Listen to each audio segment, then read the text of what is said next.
Selamat pagi. Selamat pagi. Apa kabar? Kabar baik. Kita semangat pagi aja dok, karena yang nonton ada pagi, malam, siang, Ya, suka-suka mereka. pagi harus semangat terus. Tadi ada Jadi kita request, pagi aja. ada kopi ya, Mm-mm. tapi nggak ada kopinya. Nggak dibayar dok. Kode keras. Kode keras, oke. Dokter V, spesialis emergency ya. Itu emergency kan bahasa Inggris. Kalau bahasa Indonesia ya spesialis apa dok? Jadi spesialis emergency medis. Emergency berarti emergency ya, Ya. medis. Oke. Nah dok, honestly ya kita baru mendengar nih ada spesialis emergency. Apakah di Indonesia ini termasuk yang baru? Karena kalau aku baca-baca di dunia sih bukan sesuatu yang baru. Tapi di Indonesia mungkin ini sesuatu yang belum umum ya dok ya. Boleh diceritain sedikit dok seputar spesialis emergency dok?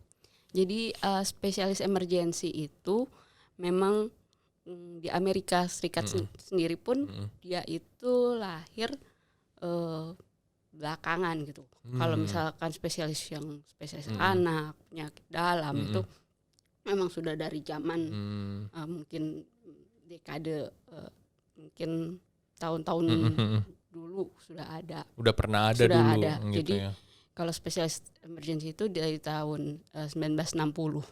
1960, udah lama dong ya. Ya, jadi di sana itu ceritanya tahun itu mulai penerapan universal coverage Universal coverage, oke. untuk kesehatan.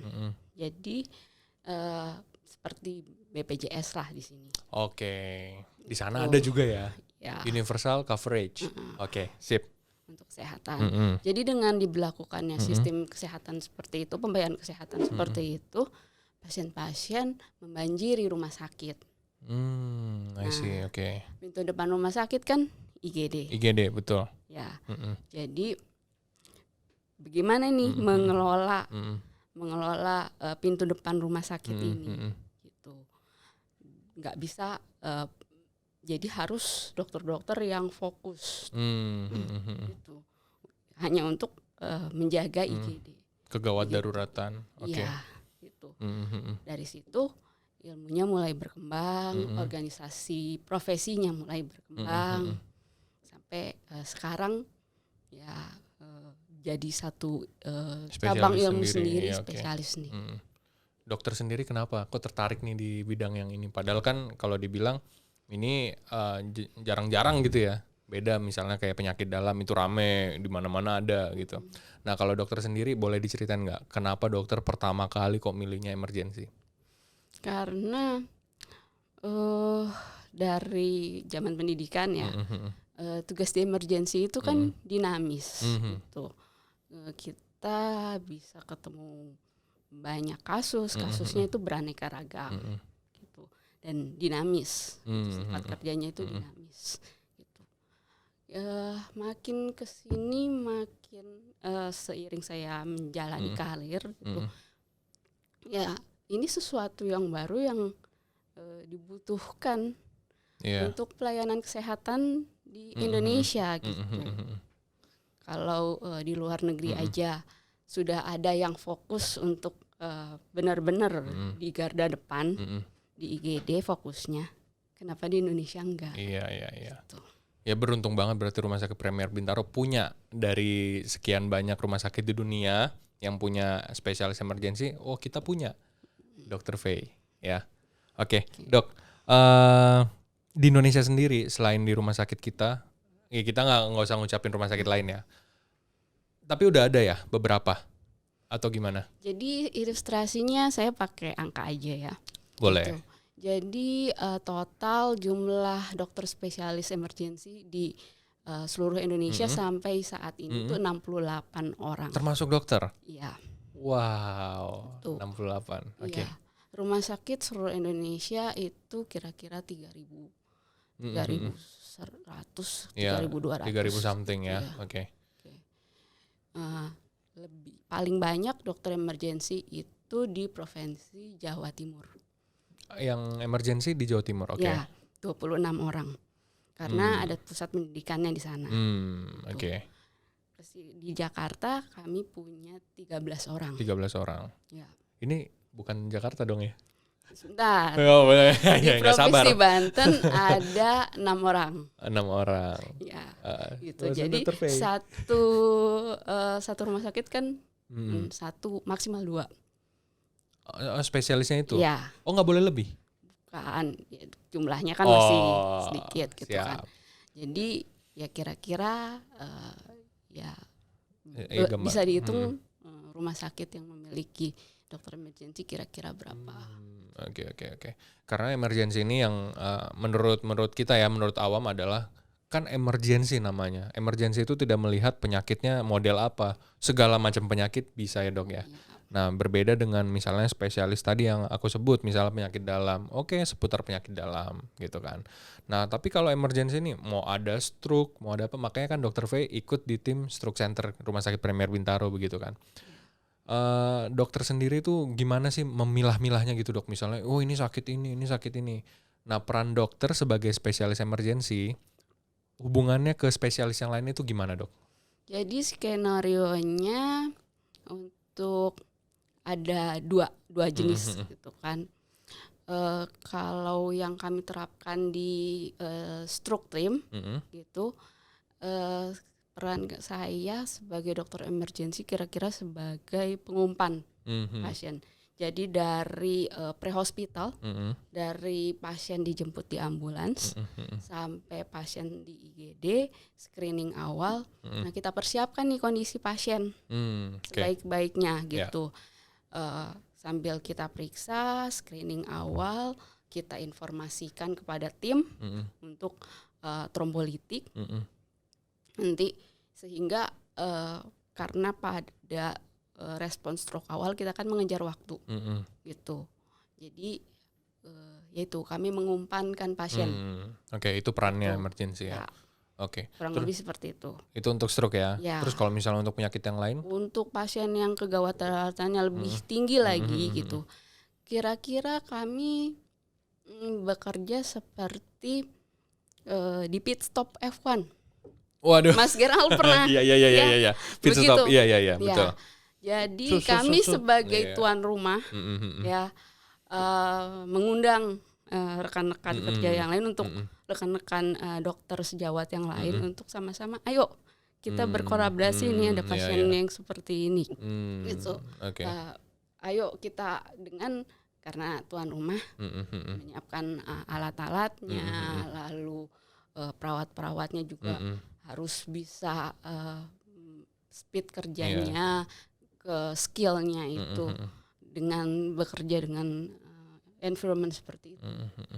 Kurang lebih kayak gitu ya. Oke dok, ini mungkin sedikit agak lebar ya. Tapi aku mau bertanya sedikit dok, bagaimana dokter sebagai spesialis emergency ketika ada DOA, ya kan, sampai nih di UGD gitu kan, mungkin sudah mengalami kematian itu di jalan gitu. Begitu sampai dokter sebagai spesialis emergency itu pertama kali ngapain? Jadi kami periksa dulu. Ini ada tanda-tanda kematian yang reversible apa tidak? Gitu. Kami lakukan namanya otopsi verbal. Jadi kami minta keterangan gitu bagaimana kejadiannya. Misalkan sudah waktunya sudah lama berarti ya sudah irreversible prosesnya. Gitu. Jadi kalau sudah irreversible kami nyatakan ya ini sebagai DOA. Kami nyatakan kematiannya di hadapan keluarga. Begitu. Kalau belum, jadi kami tidak menemukan tanda-tanda kematian irreversible tadi, ya kami langsung beri bantuan hidup dasar, pijat jantung, bantuan nafas. Iya. Kira-kira seperti itu. Iya, otopsi verbal berarti nanya dulu gitu ya. Oke Bu, sahabat Premier, mungkin tadi DOA belum disebut ya, death on arrival ya. Ya kematian pas sampai di IGD begitu, posisi mungkin sudah meninggal dunia si pasien ya, atau bahkan begitu sampai di bed terus meninggal, begitu kurang lebihnya ya dok ya. Oke. Dr. Faye sendiri memandang spesialis emergency ini berarti sesuatu yang unik ya buat dokter gitu kan, karena belajar tadi yang dokter bilang kan belajar dari segi banyak hal nih. persiapan banyak perawat, ada dokter-dokter yang lain juga, teman-teman sejawat dokter begitu kan. Nah, dokter punya tips nggak? Misalnya nih ada pasien, biasanya kan kalau datang ke UGD bingung, ya kan? Saya nih sakit tapi ke UGD misalnya bingung, saya harus ngapain nih, ya kan? Saya harus, ya pokoknya bingung deh. Pasien tuh datang ke UGD tuh bingung. Dokter sendiri kasih tips ke pasien gimana? Jadi memang kita di IGD itu selain mengobati medisnya, kita juga ya pasien pasti ke gawat darurat karena sesuatu yang Urgent. ada yang ada yang dikhawatirkan, Yes. ada yang dicemaskan, kan. Makanya dia mencari ke gawat darurat aja yang 24 jam buka, nggak nunggu besok ke poli gitu. Jadi gimana supaya jadi mungkin informasi gitu, informasi baik kita banyak tahu, banyak mempersiapkan gitu. Misalkan kita punya anak kecil di rumah, ya gitu. Kita diskusi sama dokter anak gitu kan, kapan sih kita harus bawa anak kita itu ke IGD, ke rumah sakit, atau anak ini bisa kita rawat di rumah. Ya. Gitu. Demam seperti apa? Jangan sedikit-sedikit langsung ke IGD, gitu juga ya dok. Itu juga salah ya. Kan buat nggak salah sih, gitu memang. Salah ya. Kami sebagai tenaga medis memaklumi gitu, namanya panik. Orang awam Yes. begitu kan, panik, apalagi anak kecil gitu. Tapi kan ada resource, ada sumber daya yang tadinya mungkin masih di kantor orang tuanya gitu, lalu keluarga besar yang lain ikut panik gitu kan, itu kan nggak baik juga. Iya. Gitu. Karena ada beberapa juga ya pasiennya mungkin bagi dia memang gawat darurat, tapi sebenarnya dari segi medis ini bisa ke poli gitu kan, nggak mesti nih ke IGD gitu. Tapi ya itu tadi yang dokter bilang, memaklumi ya. Memaklumi, memang ada ya faktor-faktor pendorong lah dari belakang kan, kurang lebih kayak gitu ya dok ya. Ya PR kita untuk kita bikin materi podcast lagi. Boleh, kita nanti podcast lagi ya. Berarti kita tunggu dokter Faye kehadiran yang kedua ya. Aku take note. Ya. Diundang ya? Iya. Datang ya? Siap, tos dulu dok. Ya, ya udah dok kalau begitu. Lanjut lagi deh ya. Ya. Oke, ciao.